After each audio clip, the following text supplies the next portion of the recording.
Hello, this is Jerry and Tammy Backus. We moved to Tanzania in 2009 to take care of as many orphans as we possibly can. We opened Falco's Children's Home 2 years ago and now have 32 children from the ages of 4 months to 10 years.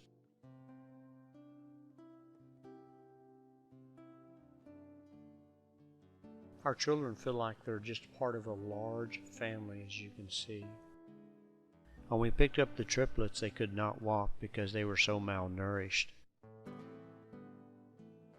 Abuse is prevalent in Tanzania. This is Irene, just shortly after we picked her up at the police station, but you can see the difference in her in just a few days. We currently have 14 children attending an English medium school. When we first pick up the children, most of them do not speak any English at all, since Swahili is the #1 language in Tanzania. It doesn't take long, and they're singing songs in English.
We also have the opportunity to show the Jesus video in the public schools. We have many salvations each time we show the Jesus video in the schools, especially after they see him nailed to the cross.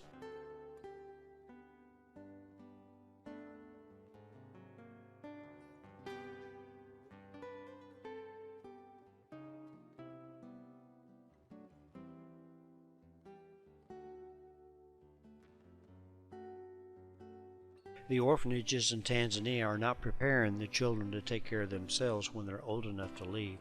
We will be the first organization that's going to teach them the skills necessary so that they will know how to take care of themselves when they leave.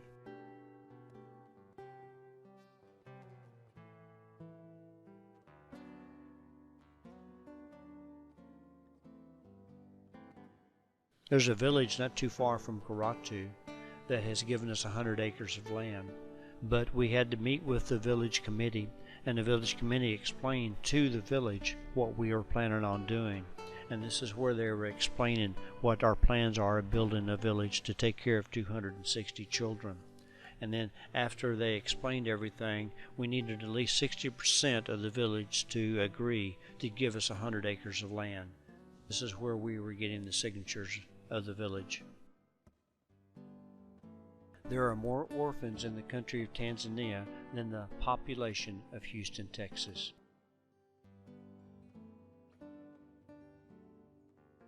We have already adopted 3 children, but we're going to start the process to adopting our 4th child soon. Rachel is 8, Sharon is 3, Isaac is almost 2, and the 4th child was an abandoned baby that was taken to the 2nd orphanage we just got through opening in Karatu, just for babies. Social Welfare called us on Thursday morning, October the 18th of 2012, just a few minutes after the police took him to the hospital. The mother, evidently, right after birth, put him in a trash bag, then put the trash bag in a gunny sack, and then took him close to a graveyard and covered him up with grass and sand, and he was found the following morning.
that the old man, his name is Lawrence, who found Moses, because he was coming. This is his way to go to work, because he take care of others' cow. He was going to to find food for the cow. But when he gets here, he feel that he need to go for a short break. So he went this area, because there's no toilet nearby.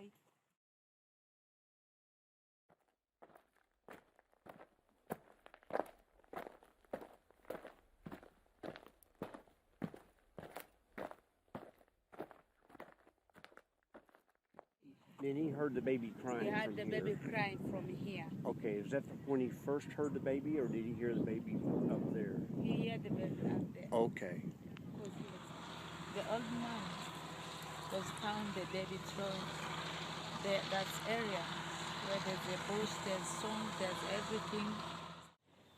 Away from like a kilometer from the main road, someone carrying a baby who is crying for help, who is crying that he came in the world, and someone is keeping on going and going. And this is a graveyard.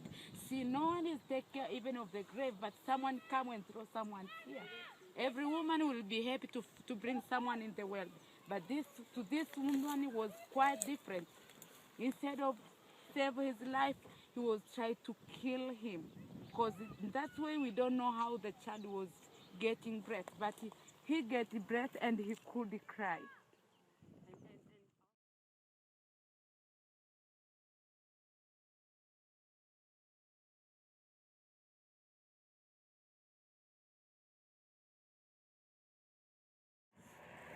So here's where they took him, and then they used that one to put here, like this, the same stone.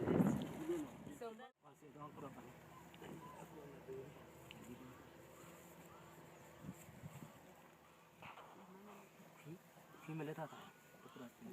alafu ndo ule mfuko alimfungia nao. Akajaribu ule pale huo umeshachanika. Huo tumia huo. Then she tied.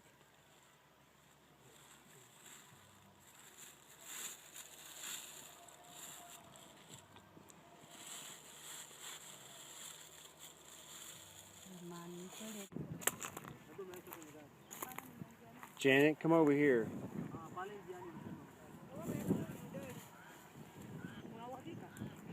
That's the way it was. That's the way Moses was. Okay. And the one who is listening, there's poop here. This is the graveyard. There's every kind of dust and stinking. But out of those bags, Moses could cry and someone could hear his cry. And this man was just crashing on the road. I don't know, God wanted to do something to show the world that he can save someone's life. This man